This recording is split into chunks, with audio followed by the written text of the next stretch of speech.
Hello, welcome back to my channel.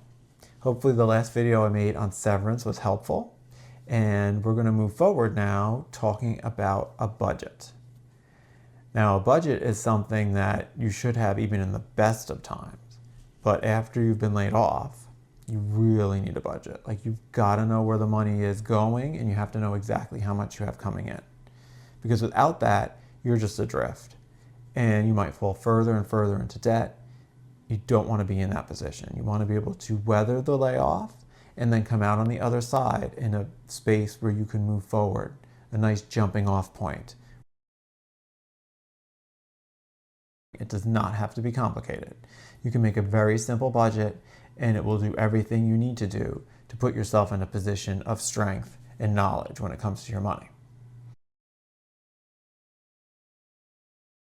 So the first thing you have to decide is, where do you want to set this budget up? I just make a simple spreadsheet. That's how I've worked my budget for years.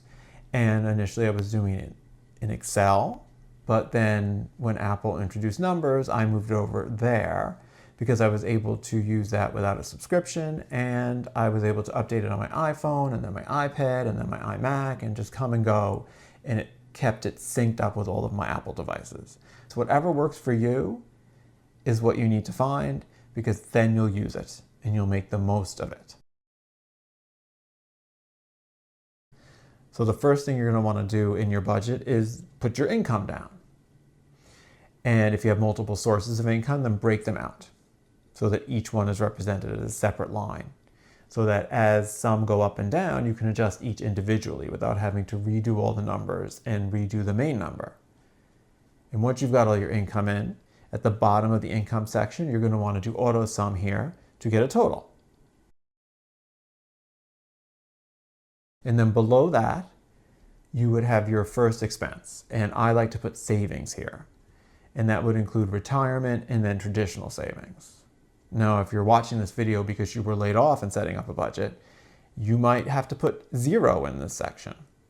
But if you can save anything, that would be great, especially towards retirement. Because should things go south financially and you need to declare bankruptcy, your retirement cannot be touched. It is protected under bankruptcy laws. And then our next expense section is going to be the necessities, such as your mortgage or rent, your car payment, your car insurance, your cell phone, your internet, your utilities. These are all the things that you need to survive. You need to be able to work, and that doesn't vary too much every month. And then below that, I like to put the other fixed expenses that don't change every month, like the gym or subscription services, things of that nature.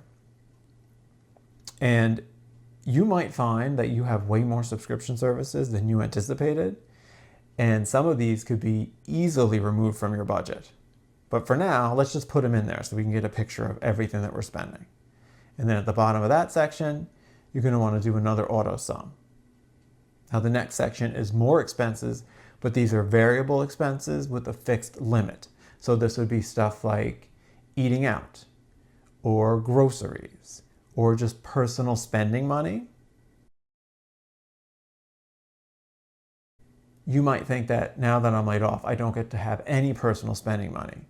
But I just don't see how you could survive that way. You need something to bring you up every once in a while, because as you navigate a layoff, you're going to feel down more than up as you get rejections, as you have to manage the requirements of the state for your unemployment. It's all very sad and all very stressful. So you want little luxuries to bring you bright spots in your days. But the nice thing about these categories is that they have a fixed top, but you can decide how much you want it to get there on any given month. So if an unexpected bill comes up, you can spend less on those niceties. You can cut the grocery budget a little bit. So when you're all done, you're going to have income, savings, fixed expenses, starting with the necessities and working your way down to luxuries. And then below that, you're going to want to have expenses that have a fixed cap. And then once you've got all of your expenses done in the 3 different categories, you'll want to make a separate section at the bottom for total of all expenses, and then total up those 3 separate sections as an auto sum. And then below that, the final section is going to be your total income minus all those expenses. And then that number that you have there is going to tell you how you stand. So if you have a surplus, that's great. Take some of that and put it into savings if you can. And if you're in a deficit, not so great. The first place to look for places to get out of that deficit would be those luxury expenses. Maybe some of those subscriptions can be reduced or removed. Sometimes if you reach out to these companies to cancel, they'll offer you a lower subscription rate for 6 months or whatever. And then in 6 months, if you don't have a job still, then you cancel. Or if you get your job, then you can just go back to the regular price. And just to reiterate, I know that creating a budget can be traumatizing the first time you do it. You might find out you have way more expenses than you thought you had, and that you were actually in a deficit every month, but somehow you were able to keep up by slowly increasing your credit card debt. You need to deal with this to move forward properly. It's not fun, but it's a tool. And the way you use the tool will get you the results that you need. Let me know in the comments below if you had a budget and why you find that beneficial for you. And if you just set up a budget, let me know if you found any unexpected expenses that you had no idea that were out there. If you found this video helpful in any way, please like it and subscribe to my channel if you'd like more content such as this. All in all, even in the best of times, you should have a budget.